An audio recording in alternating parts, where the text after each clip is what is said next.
نام لیا جائے، جہاں پر اللہ کا ذکر کیا جائے، جہاں پر اللہ کے ذکر سے اپنے قلوب کو روشن کیا جائے، ایسی جگہ کو جہاں پر لوگ بنانے کے واسطے ہمیشہ اپنے تن من دھن کی بازی لگا دیتے ہیں اور وہ شخص پھر اپنے واسطے جنت میں گھر بنا لیتے ہیں۔ یہ اللہ کے رسول کا فرمان ہے کہ جو شخص بھی دنیا میں اگر مسجد بنائی گویا انہوں نے اپنا گھر جنت میں بنا لیا، بن اللہ لہ بیتا فی الجنہ، انہوں نے اپنا گھر جنت میں بنا لیا۔ لیکن مسلمان بھائیوں، جنت میں گھر بنانے کے ہر شخص کوشش تو کرتا ہے، لیکن بہت سے ہمارے آبا و اجداد جنہوں نے ہمارے واسطے بہت سے مساجد بنا کر کے دنیا سے دے کر کے چلے گئے، لیکن ہم ایسا نالائق وارث نکلے کہ ہم نے ان مساجد کی حفاظت تک نہ کر سکا اور وہ مسجد ویران ہوتی چلی گئی اور ان مساجد میں دوسرے جانور وہاں پر پناہ لینے پر مجبور ہو گئے، وحشی جانور پناہ لینے پر مجبور ہوئے اور ان مساجد کے اندر شراب پیا جانے لگا، ان مساجد کے اندر جوا بازی کھیلنا شروع کیا گیا، ان مساجد کے اندر گھوڑے کو باندھا گیا، ان مساجد کو اندر بھینس اور جانور کو باندھا گیا۔ آخر اس کا جو ہے ذمہ دار کون بن سکتا ہے؟ ہمارے آبا اجداد جو اپنے واسطے اللہ کے واسطے انہوں نے اللہ کا گھر آباد کیا تھا، اللہ کا گھر بنایا تھا، لیکن ہم نے کیا کیا؟ ہم ایک ایسے وارث نکلے، نکمے وارث نکلے جو ہم اپنے آبا و اجداد کی وراثت کو حفاظت نہ کر سکے۔ لاکھوں مسجدیں ویران پڑی ہوئی ہے، ان مسجدوں کو عبادت کرنے والا کوئی نظر نہیں آ رہا، ان مساجد پر کوئی صحیح ڈھنگ سے نماز پڑھنے والا نظر نہیں آ رہا۔ اگر پورے ہندوستان کا اگر سروے کیا جائے، پورے ہندوستان کے اندر دیکھا جائے، ان مساجد کا سب سے زیادہ تعداد تقریباً 30 سے 40 ہزار ایسی مساجد ہے جو آج ویران پڑی ہوئی ہے، جنہیں کوئی عبادت کرنے والا نظر نہیں آ رہا۔ ان مساجد میں جوا کا عام کھیل کھیلا جا رہا ہے، زناکاری بدکاری کا وہ اڈا بنا ہوا ہے۔ میں نے ایسے مساجد کے تعداد بہت زیادہ دیکھا۔ میں نے تقریباً دہلی کے سرزمین پر جو 4 وقت میرا جانا ہوا، جب میں وہاں کے سرزمین کو دیکھا، میرولی کے سرزمین کو دیکھا، جہاں پر بڑے بڑے ہمارے سپوتوں نے جو مساجد بنا کر کے دیے تھے، ہم نے ان سب کو ویران کر کے رکھ دیا۔ میرولی کی جامع مسجد کو ویران کیا، اسی طرح جو ہے بیگم لال مسجد کو ویران کیا، تمام مساجد کو ویران کرتے ہوئے چلا گیا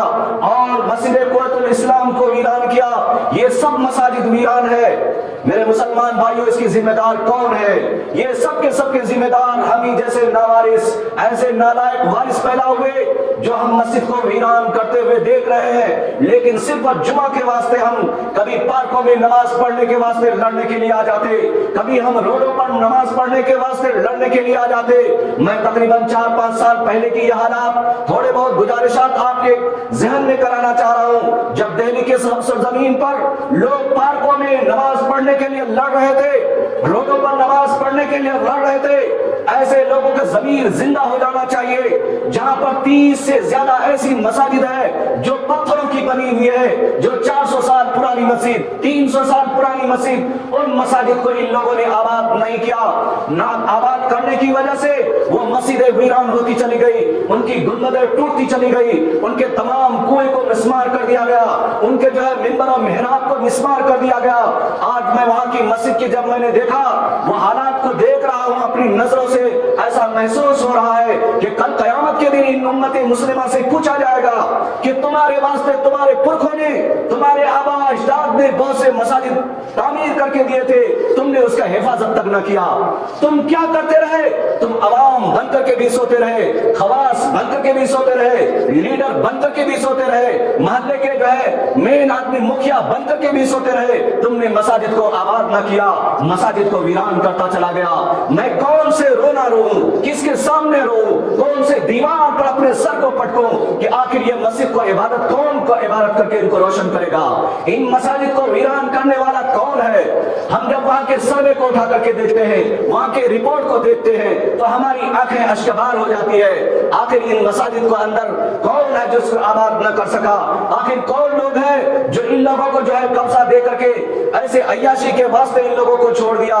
بہت سے یوٹیوبروں نے جا کر کے ان مساجد کو دکھایا، ان یوٹیوبروں کے اوپر پابندی لگا دی گئی اور ان کو پابند سلاسل کر دیا گیا، ان کو جیل میں ڈال دیا گیا۔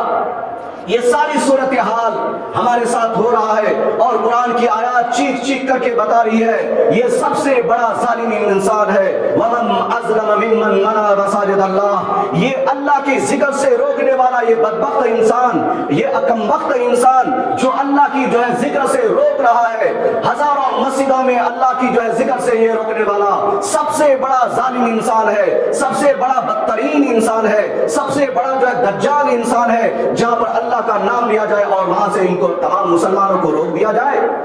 میرے مسلمان بھائیوں، میں نے حالات کو دیکھا، ہندوستان کی تمام سرزمین کے حالات کا جائزہ لیا، وہاں کے رپورٹ کو دیکھا، ایسا محسوس ہو رہا ہے کہاں کہاں نے مسلمانوں کے ساتھ ظلم ہوا، مسلمانوں کے مساجد کے ساتھ کہاں کہاں نے یہ لوگ کھلواڑ کیا۔ آخر تمام مسجدوں کو ویران کرنا یہ ہم نے ویران کیا، اور ہمارے بہت سے نوجوان بچوں نے ویران کیا جو ہم نماز پڑھنا نہیں چاہتے، ہم تو نئی مسجدیں بنانے کے لڑنے جھگڑنے کے لیے تیار ہو جاتے، لیکن پرانی مسجدوں کو کون آباد کرے گا؟ پرانے مسجدوں کو کون آباد کرے گا؟ اس کے واسطے کہاں سے کیا آسمان سے فرشتے آئیں گے آباد کرنے کے واسطے؟ نہیں نہیں میرے مسلمان بھائیوں، اسی محلے کے لوگوں کی ذمہ داری بنتی ہے کہ کم اس مسجد کو آباد کیا جائے، اس اسٹیٹ کے لوگوں کی ذمہ داری بنتی ہے کہ ان کو آباد کیا جائے، اور اگر آباد نہ کیا جائے تو یہی وہی حال ہو سکتا ہے جو آج 6 دسمبر کا حال ہے، اور یہ حال تقریباً 1992 6 دسمبر کو جو ہوا یہ ہمارے لیے کیا پورے ہندوستان کے سرزمین کے لیے ایک کالا دھبا کے سوا کچھ بھی نہیں ہے۔ یہ تمام مسلمانوں کے واسطے یہ سب سے بڑا ظلم ہوا، جنہوں نے قانون کی دھجیاں اڑا کر کے رکھ دیا، جنہوں نے کانسٹیٹیوشن آف انڈیا کے دھجیاں اڑا کر کے رکھ دیا، جنہوں نے کورٹ کو بالائے طاق رکھتے ہوئے تمام مسلمانوں پر ظلم کیا۔ میں یہی کہہ سکتا ہوں قاتل ہی محافظ ہے، قاتل ہی سپاہی ہے، شیشے کی عدالت میں پتھر کی گواہی ہے، اس کے علاوہ میں کچھ بھی نہیں کہہ سکتا۔ 92 کے اندر آخر مسلمانوں کے ساتھ ایسا ننگا ناچ ناچا لوگوں نے، ایسا ظلم کیا۔ قرآن نے صاف کہا وَمَن مَنَعَ مَسَاجِدَ اللَّهِ، سب سے زیادہ ظلم کرنے والے یہ لوگ جنہوں نے مسلمانوں کے ساتھ ظلم کیا۔ اور مولانا ابوالکلام آزاد نے پہلے ہی کہہ دیا تھا کہ لوگوں جب یہ بٹوارا ہو جائے گا یہاں پر کے مسلمانوں کے ساتھ ہمیشہ کے لیے اتیاچار ہونا شروع ہو جائے گا، یہ مسلمان قیامت تک ظلم کے چکی میں پستے چلے جائیں گے، ان کا کوئی پرسان حال نہ ہوگا، یہ اکثریتی طبقے کے ساتھ ہمیشہ مل جل کر کے رہنا تو درکنار یہ رہنے کی کوشش کریں گے، اس کے باوجود ان کو چھیڑ کھانی کر کے ان کو ہمیشہ کے لیے مٹانے کی بات کہی جائے گی۔ یہ مولانا ابوالکلام آزاد اتنا توڑ اندیش انسان، انہوں نے یہ پیغام مسلمانوں کے واسطے سنا دیا تھا، لیکن ہم مسلمانوں کی بھی ذمہ داری بنتی ہے کہ وَاعْتَصِمُوا بِحَبْلِ اللَّهِ جَمِيعًا، کہ مسلمانوں اللہ کی رسی کو مضبوطی سے پکڑ لو، اللہ کی جو وحدانیت کی رسی ہے اس کو مضبوطی سے پکڑنا پڑے گا۔ ہر قسم کے اختلافات انتشار سے بالائے طاق رکھ کر، مسلکی اختلافات سے بالائے طاق رکھ کر ایک جٹ ہونا پڑے گا۔ اس کے برعکس اگر ہم ایسے بکھرے ہوئے تاش کے پتوں کی مانند اگر رہے تو ایک ایک پتی کی طرح ہمیں اڑا دیا جائے گا اور ہم دریا میٹ ہو جائیں گے۔ میرے مسلمان بھائیوں، میں کیا کہوں، میں ہندوستان کی تاریخ کے المناک وہ داستان ابھی میں کیا بیان کروں، میں مختصر انداز میں آپ کے سامنے گزارشات رکھنے کی کوشش کر رہا ہوں کہ آخر بابری مسجد کی جو سانحہ ہوا یہ بہت ہی المناک سانحہ ہوا۔ بابر بادشاہ جو تقریباً ظہیر الدین بابر کے نام سے جانا جاتا، یہ ظہیر الدین بابر 1528 سے لے کر کے 1529 تک اس میں جو ہے میر باقی جیسے سپہ سالار انہوں نے بابر بادشاہ کے حکم سے انہوں نے کہا تھا کہ میرے نام سے ایک مسجد تعمیر کی جائے، تو میر باقی نے اس وقت جو ہے ایودھیا کے اندر فیض آباد کے اندر جو ہے ایک مسجد تعمیر کیا۔ 1-2 سال کے درمیان وہ مسجد تعمیر ہونے کے بعد بابر اس مسجد میں نماز تک نہ پڑھ سکا،